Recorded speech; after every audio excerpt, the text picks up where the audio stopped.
चलिए दोस्तों, वह कैसे हैं आप लोग। आज फिर मिलते हैं द 10 मिनट्स शो। 12th का हिंदी का ऑब्जेक्टिव क्वेश्चन लेके आए हैं। 12वीं क्लास का हिंदी का ऑब्जेक्टिव क्वेश्चन लाया गया है। इसमें डिस्कशन करेंगे 10 मिनट में 50 क्वेश्चन। देखते हैं।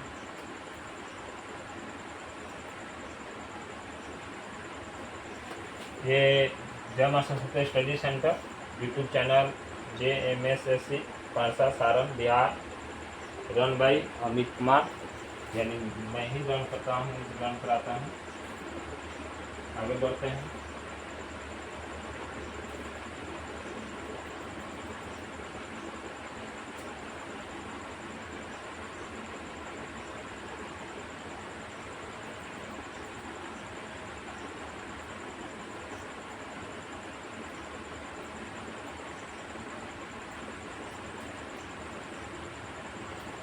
चलिए तो दोस्तों देखते हैं क्वेश्चन। पहला क्वेश्चन कह रहा है, तुमुल कोलाहल कलह में शीर्षक कविता किस महाकाव्य का मैंने महाकाव्य से लिया गया है, इसी के बारे में कह रहा है। तुमुल कोलाहल कलह में शीर्षक कविता किस महाकाव्य का अर्थ है यानी लिया गया है, तो है कमायनी। कमायनी से लिया गया है। अगला 2 नंबर क्वेश्चन देखे लो आप लोग।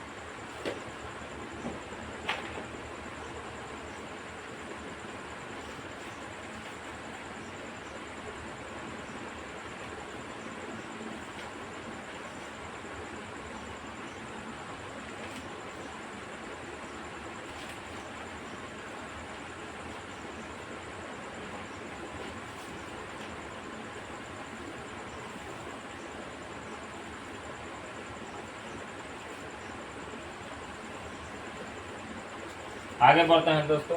वर्ग 9 तक की पढ़ाई के बाद शिक्षा अधूरी छोड़कर कौन कवि असहयोग आंदोलन में कूद पड़ी। कौन कवित्री असहयोग आंदोलन में कूद पड़ी। तो आइए देखते हैं।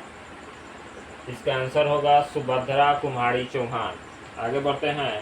तेज तम अंश पर कन्हा जिमी कंस पर, ये मलेच्छ वंश पर शिवराज हैं। यह पंक्ति किस शीर्षक कविता से लिया गया है, तो ये कविता कवित से लिया गया है। आगे बढ़ते हैं।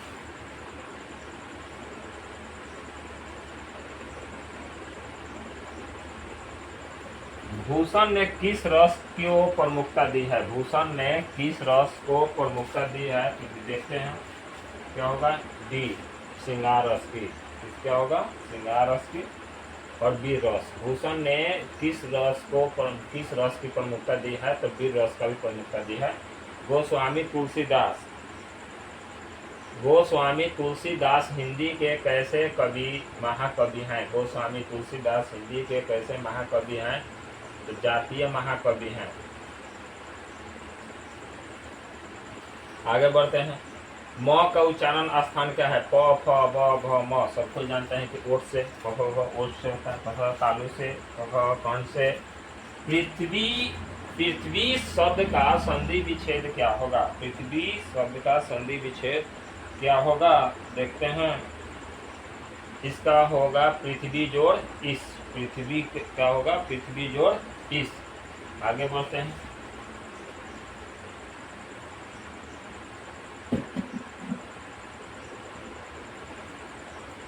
अब 7 नंबर क्वेश्चन हो गया। 8 नंबर क्वेश्चन। निम्न में शुद्ध कौन सा है। निम्न में शुद्ध कौन सा है, तो देखते हैं। निम्न में से परीक्षण नहीं, परीक्षा शुद्ध है।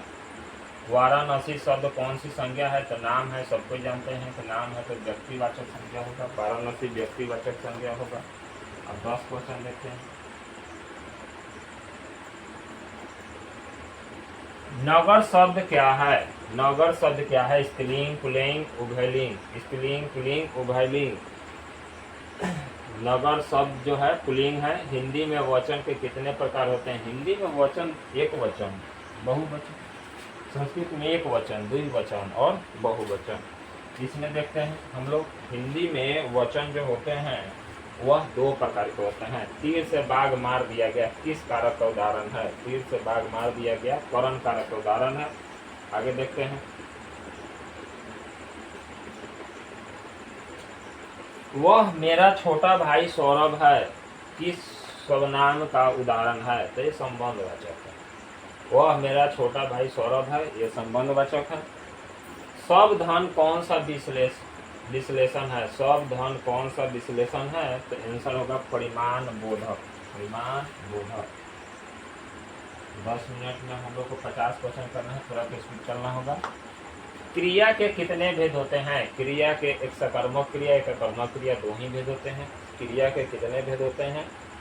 2 सकर्मक क्रिया और अकर्मक क्रिया। वह जाएगा किस काल का उदाहरण है? आगे भी है अंत में जाएगा, यानी वह भविष्य काल का उदाहरण है। पगड़ी शब्द क्या है? देशज।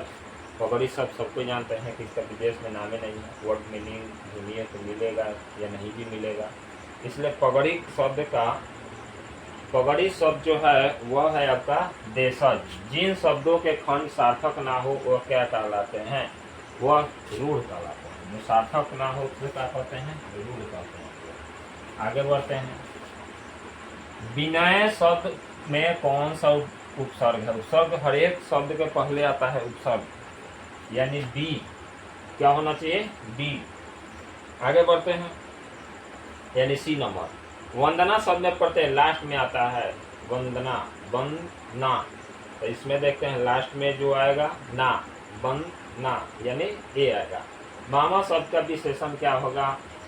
इसका देखते हैं। मामा मेरा होगा। यथाशीघ्र शब्द का कौन सा समास है? यथाशीघ्र शब्द जो है वो अव्ययीभाव समास है। रचना की दृष्टि से वाक्य कितने प्रकार के होते हैं? रचना के दृष्टि से वाक्य जो होते हैं 3 प्रकार के होते हैं। अब आगे बढ़ते हैं 24।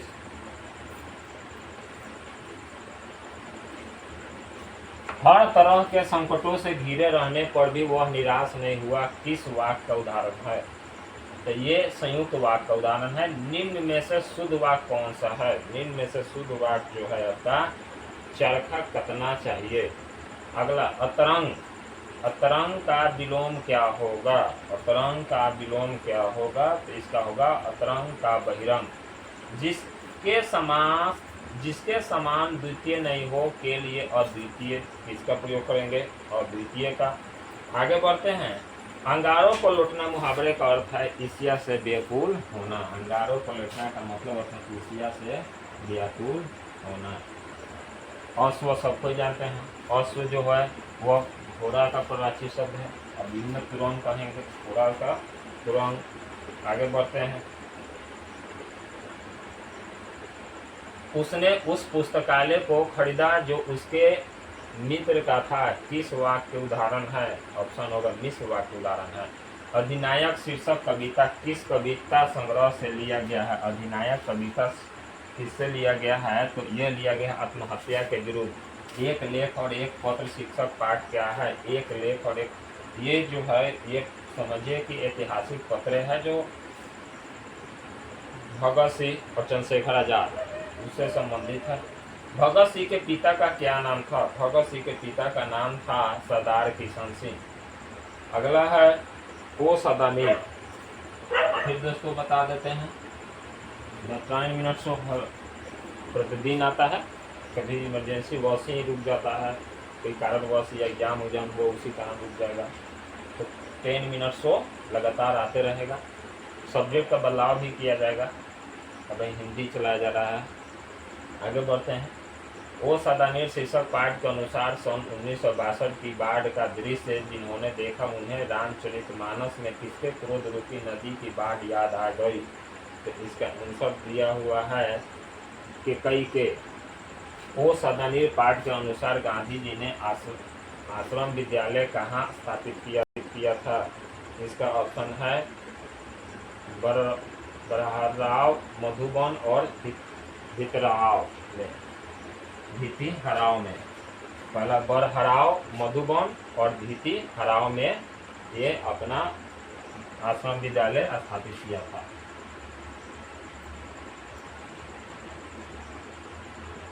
अब फटाफट जब ये देखा जाए, मोहन राकेश किस आंदोलन के प्रमुख हस्ताक्षर थे? मोहन राकेश नई कहानी आंदोलन के प्रमुख हस्ताक्षर थे।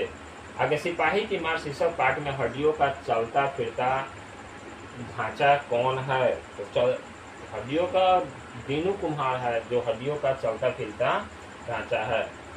आगे कह रहा है कि आलोचना त्रैमासिक के प्रधान संपादक कौन थे? नामवर सिंह थे, नामवर जी से।